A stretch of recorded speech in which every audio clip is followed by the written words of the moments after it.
Welcome to the Opinionated Benchwarmers Podcast, episode 179. Your opinionated benchwarmers are back to do what we do best, and that's discuss sports. Got my brothers back in here. Fellas, how y'all feeling today?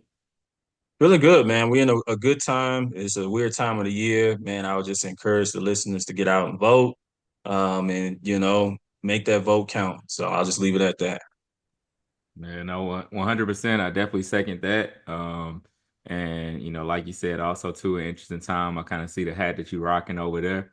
Already some interesting times for us as it relates to that. I know that's something we'll get to in the pod. But man, it's been all good on my end. Everything's good on my end. But too often you asking how we doing, bro. We got to check in on you as well, man. What's up with you? Man, I'm doing good, man. I told you, I kind of offline, man. Got some time off, so I plan on enjoying that. I thought it was gonna be an exciting time. I was actually gonna go see my Saints, and I still will. Tickets are bought, but not looking forward to it as I was in week two. I'll tell you, I have to tell you that.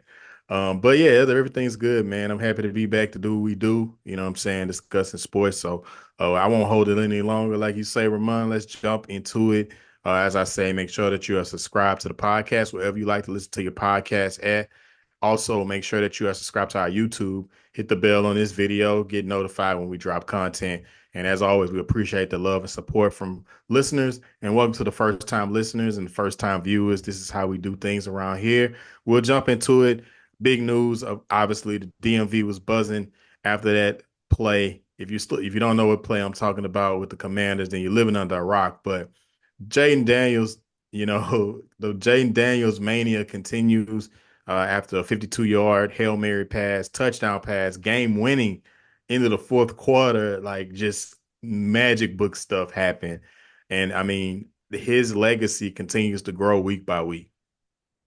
Yeah, I mean, all three of us are obviously big Jayden Daniel. Yeah, this is probably a Jayden Daniels podcast at this point. We huge fans of him. It's just amazing just watching what he's done and to turn that franchise around, which it's been a laughable franchise for a long time, and now they are actually leading that NFC East division. So it's exciting. I mean, I'm cutting the TV on to watch him, and his what he can do and what he's done, and it's just amazing that his game is translating from the college game to now in the NFL.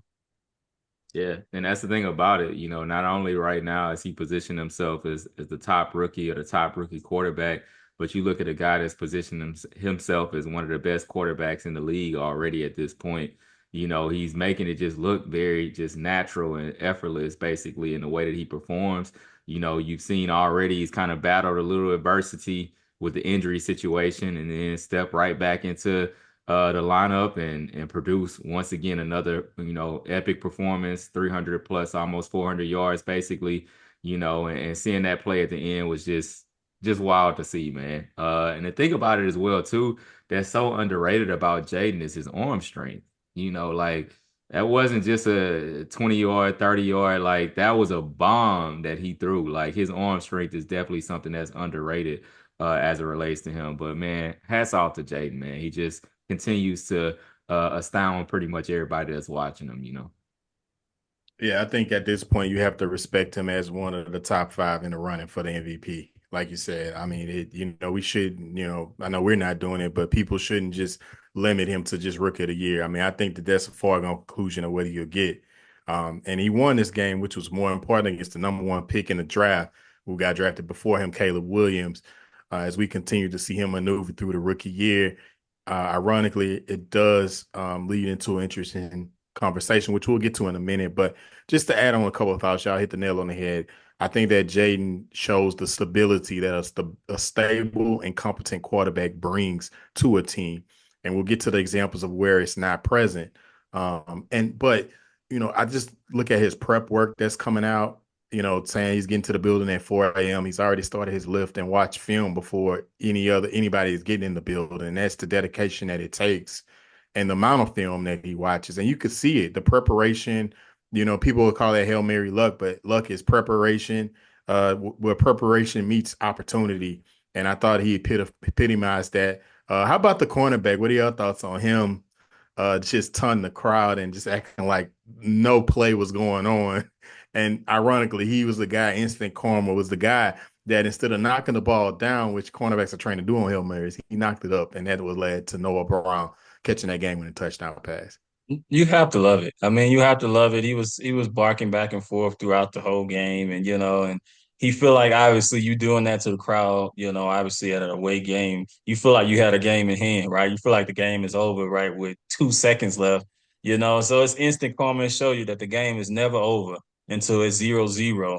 And you don't play that. He's literally taunting, like you mentioned, taunting the crowd as the play is snapped. His back is to the ball, and the players are running down the field. So again, just very unprofessional. And I mean, again, I know it was a mistake and he owned it later on and came and apologized to his team, rightfully so. But again, you have to love to see it. You love to see it.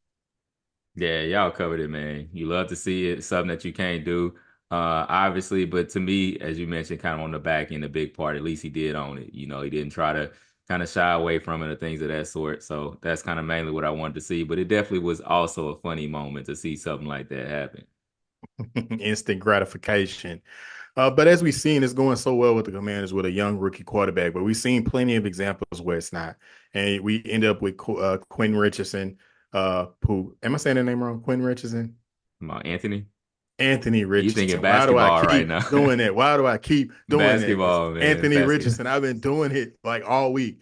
Anthony Richardson, rookie quarterback. I mean, not rookie quarterback. He's in his second year with your Indianapolis Colts, Ramon, and he was benched. It was announced that he was benched. But off of that, what was more peculiar is that he benched himself for one play, and then he made the brutal mistake in the press conference of being completely transparent and saying that he was tired and he wouldn't lie about it.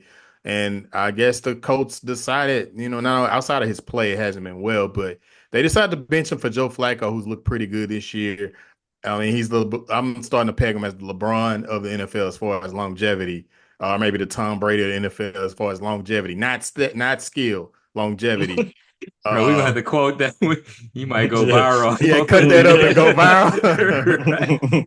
The But LeBron. I mean, we're watching it. We've seen plenty of examples. Like it's not going well for Quinn Richardson. I mean, Anthony Richardson, and we saw him. We saw him last year. He was hurt very early in the season, so this is like his 11th game maybe. But I mean, the immaturity, the lack of composure, the lack of accuracy on these throws that he makes. I mean, you look at Jayden. I think that I love Jayden and I love C.J. Stroud, but I think that these types of prototypes are ruining the league and development of quarterbacks.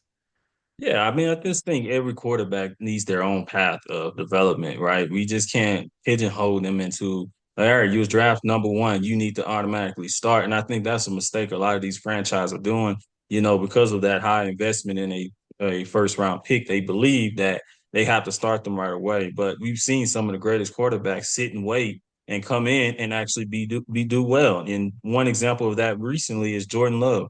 Jordan Love waited his time, and the Packers have done that historically with their quarterbacks, is having them sit and wait. And so, again, some of these quarterbacks, I wouldn't write them off as trash, but again, the NFL is a different game, especially if they have limited um, playing or games, even in college. Anthony Richardson didn't have that many starts in college as well. They fall in love with what he can do as far as speed. They fall in love with his size and all his arm strength. Again, the game is more than speed, size, and arm strength at the quarterback position. So again, I think it's a good move to just bench him for the year. You sit behind a vet, and we've seen that offense do better with Joe Flacco. We've seen the weapons actually get used. The Josh Downs, the Michael Pittmans actually be successful. And when you're completing 44% of your passes as a quarterback, you have to make that move.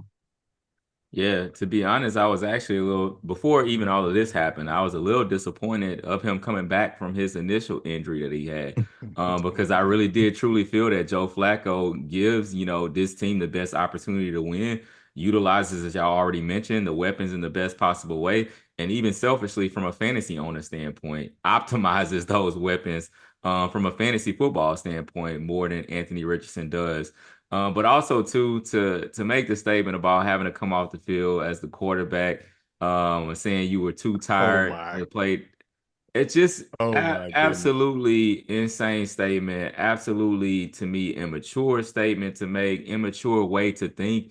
And how do you lead a team like that? As the quarterback, how are you looked at as the leader in the locker room, as it relates to something like that? So I think that him being benched was something that was necessary not only for this team to have the best opportunity to win. I mean, if you look at it from a statistical standpoint, the 4-7 touchdown to interception ratio this season. Like honestly, he's been pretty bad, except for maybe week 1 or 2 where he had a decent kind of more so fantasy football related performance. Beyond that, he's been pretty bad. So I think that honestly, this is the best move for him.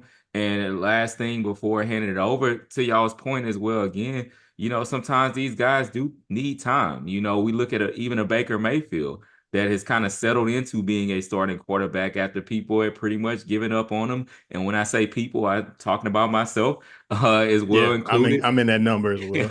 Seeing what Sam Darnold has been able to do after having some time, some rough patches and things of that sort. And so that's what we're seeing with Anthony Richardson, but he definitely needs to sit. You can't do those kind of things. You can't operate to me with that level of immaturity. So definitely is the right move. Quickly, I just want to say he could have said the best way he could have got out of what it was asking him, "Hey, I was having extreme cramps in the morning. I need to go and hydrate." Something to that. Not I was tired. Tired says you're out of shape. When you say cramps, it's like, oh, I can't control that. You know Yeah. what I mean? I mean, So and you again, he should got have said you got cramps. 300 pound grown men blocking for you 80 plays in a game on average, and you don't think they're tired? Like, I mean, I wouldn't want to block for a guy like that. I wouldn't want to run routes for a guy like that. So I absolutely think that benching him was the right move. And I just think that the NFL, it becomes more and more evident that it's a copycat league, right? You see CJ Stroud, you see the phenom of Jayden, but then you see like other ideas. You look at Josh Allen, comes from a mid major college. Okay, let's go get Trey Lance. Let's see what he can do. Oh man, Zach Wilson out of BYU, he's good. I think that it's just so many examples of trying to copycat. But like you said, Los, and you hit the nail on the head. Every player is different. You have what, 5+ NFL MVPs between Patrick Mahomes and Lamar Jackson, who sat behind their prospective quarterbacks, ironically, Joe Flacco in Lamar's case, that are successful. And they sat down a year. We regard them as some of the best quarterbacks in the entire league. So, I mean, I don't understand the rush on these quarterbacks. And poor Bryce Young, he's starting. I'll get a chance to see him this weekend in person and I'm going to get to the bottom of why he's struggling, guys, and I'll report back out on the next podcast. But honestly, it just has to stop. The copycat league has to stop. Every player is different, and Anthony Richardson is what he is, and he was never on anybody's radar at Florida, like Lo said. Yeah, and honestly, it's showing up. Y'all know we had like candid conversations leading up to the draft. And after a while, like once somebody is about to get drafted and they get drafted, you start kind of drinking the Kool-Aid. But y'all know I wasn't a big fan of when he No, was getting all the hype like coming up. And it was like, oh, this is where my Colts are gonna go. I watched him at Florida. I watched the up and down at Florida. I watched the amazing plays that he would have, and then he would come down for that a next game and have a terrible performance. And so yeah. that's what kind of scared me. Obviously, you can see the ultimate potential that could be there, but there's a lot of growth that is needed as it relates to him. So hopefully, this sitting, this benching, and all that will be beneficial. Hopefully, he takes it with the right mentality, and doesn't check out based upon it, because you definitely don't want to see a pick like that be wasted long term. Well, poor Jalen Milroe, he's coming out this year. I think if it would have went well for Anthony Richardson, he probably would have been top 5, top 10. I think scouts gonna take a second look at that. Um, But guys, NFL trade's been going crazy. We are NBA guys, it's no secret, but the NFL been popping with these moves, and we've seen some All-Pro receivers get on the move, and we got Deontay Johnson recently, which I'm mad about. I'm a huge Deontay Johnson. I was looking forward to getting down to Charlotte and watching him, but he got traded to the Baltimore Ravens. Um, as I think Rashad Bateman in that terrible drop that he had on that potential game winning drive, I think that led to this move that they got to do something. But the Ravens are going for broke, man. They say it's now or never. Yeah, no, 100%. I mean, when you have this kind of window of opportunity, you have Lamar Jackson playing at, an all-time high level for himself. You go and get a guy like Derrick Henry, who's still been playing at a high level, but the life, span of a running back and things of that sort. To me, when you have that opportunity, you got to strike while the iron is hot. It did kind of surprise me a little bit. I definitely wasn't expecting the move to be made. But honestly, when you give Lamar another weapon, we know what Zay Flowers is over there. Now you've given him, obviously definitely a guy that is debatable who can be 1A, 1B type deal because Deontay Johnson still has definitely a lot left in the tank and what he can provide. So it just once again kind of puts them in that position where they probably sit, them and the Chiefs over there in the AFC. And we could be, for a collision course of those two teams meeting up and seeing who's ultimately going to represent the AFC. But I think that that's where it puts them right there in the top two spot in the AFC. And one thing I'll just add to it is I just think that it was a good football move for the Ravens, but a bad fantasy move for Deontay Johnson. I just don't like it as far as the volume that they're throwing the ball over there, and then you already have a Zay Flowers over there. You got Mark Andrews finally waking up, and it's just again he's going to be inconsistent all year. Zay Flowers was a target monster over there. Now I don't know if he's going to even still keep that same target. So again, good football move, but fantasy wise, don't like it. Yeah, I like the Ravens make a move on offense, but they didn't address their defense, which I think that that's probably what his team is struggling the most, as they lost to the Browns, ironically, to Jameis Winston since the first game, and since Deshaun Watson is out. But what's up with this pay scale, man? They gave up a sixth round for Deontay Johnson, who's an All-Pro receiver, a Pro Bowl receiver. That's crazy. I don't understand it. It's like it It was seemed a like he pick would be worth swap more. too. Yeah, It was a pick yeah. swap, so they just pretty much moved up 30 picks to give up to Johnson. It's Yeah, it's crazy. yeah, Yeah, and then we got D Hop on the move to the Chiefs. I don't know if we discussed this on the last pod. It's been a week or two, but again, a fifth round pick was given uh to the Titans in this move. Um, I think that it's a good move for D Hop. I don't think I think we haven't seen D Hop enough to know if he's washed or not. I think that he's been in a bad situation with Tennessee, but I would have to guess that he has a little left in the tank, and that Mahomes will exploit this, and that makes them a better team. yeah. I just think the what D Hop has never been a speed guy. He's just been a guy that's in the right spot, and also a guy that can has good hands. So I think I like the move for the Chiefs. I like the move for the Chiefs long term. Obviously, with the injuries they had at receiver, and even on defense now, I like the move for him. I think he's going to blossom again. I'm still kind of standby for fantasy wise because I don't know if the volume is going to be there, but we'll see. I like it for a deep run playoff if you're getting ready for another championship type of move. Yeah, that's what I was gonna ask Rob. Is there a certain reason why you kind of intrigued by this move a little bit? Is there a I certain dropped the bag on him in fantasy, man. Dropped the If you don't know, we play a dynasty league. We play in a fantasy league, and I dropped $100 in fab money on him. So if you don't know how excited I am, I'm very excited about the move. It hadn't panned out in week one, but I got to think that maybe that investment will pay off in a couple weeks once he get acclimated to the offense. But yeah, well, how do y'all feel about me dropping the bag, man? Yeah, go ahead I, and say how I y'all. one I respect it. I always respect a guy that's going after somebody they believe in. They think they can be a game changer for them. I don't hold on to my fab. Yeah, as you guys know, my fab is gone by probably about week 6, and so I go and get my guys early. And by fab, for the listeners and for the old school fantasy, that's the fantasy bucks you pay to get players. It's no really waiver order. You spend money, you Yeah, bid no on priority players. So order. You spin and yeah, bid on yeah, players. yeah, right. So I anyway, mean, that's what I my thought respect it. process behind it is that Mahomes and his special talent, which he's been horrible this season. Let's call it for what it is. He's been terrible this season. But I Fantasy think that wise. fantasy wise, yes, fantasy wise. But D Hop is no, I'll say even on the field. Like I don't think that he's statistically. I think this probably is his worst year of A his down career so year. far. Mhm. Yeah, Yeah. Yeah, but I just got to think that D Hop and the talent that he has and the catch radius that he have, that Mahomes can find a way to get him the ball early and often. And Yeah. I think that he could fill that Rashee Rice role that's left vacant now. And I feel like they expected Xavier Worthy to be further along at this point, but Xavier Worthy is slow to come along right at this point. But yeah. we'll And the see. thing, the Hopefully thing it about pays. it, like you said, kind of from your end, it's a sheer upside play. So sometimes you got to take that risk.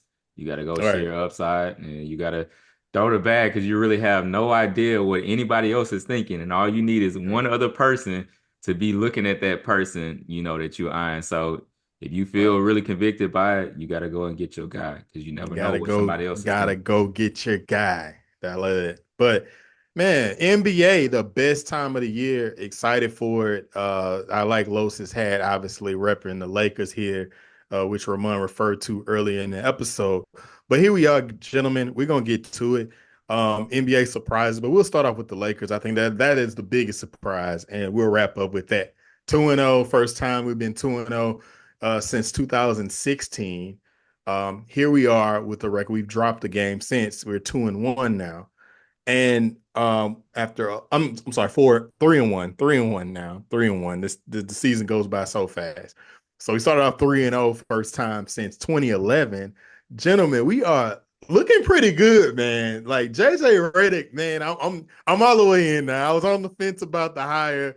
I'm all the way in. The aura around this team, we look competent on offense. I'm loving how the buy-in from the players. It's just good vibes around this Lakers team this year, and I think that is reflected on the record, 3-1. Yeah, no, I'll keep it short. You can just tell that this is a prepared team. One word that all the team that talked about all offseason is how prepared JJ Redick has been and how prepared he continues to have this team be day in and day out. You know, you can even watch the offense. The offense looks like their bodies are moving. It's no dump down to AD and LeBron all game. You know, now there's times that they do that, but it's not all game. You got bodies moving, people cutting, people crashing for offensive rebounds. It looks fun. And I just hope it continues. Now we can all look like idiots. We do play tonight. We're recording on a Wednesday, and by the time we record, we could be 3-5 next time. But right now, we looking good. Yeah, and the thing about it, Don't say ultimately, that. Don't say right, that. right, right. The thing about it ultimately as well too is he's doing two of the things that we've been looking for years.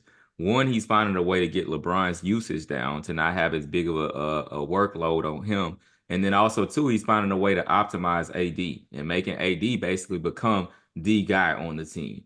And so ultimately, as we stated, the team just looks completely different. I think one thing that stuck out to me as well too was after the loss that he experienced to the Phoenix Suns.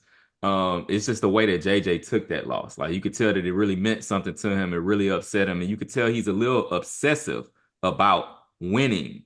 And so that was just kind of a different response to even what too we experienced in last season, where Darvin Ham basically told the fans, "Don't hang on a game at a time. It's not that serious, basically."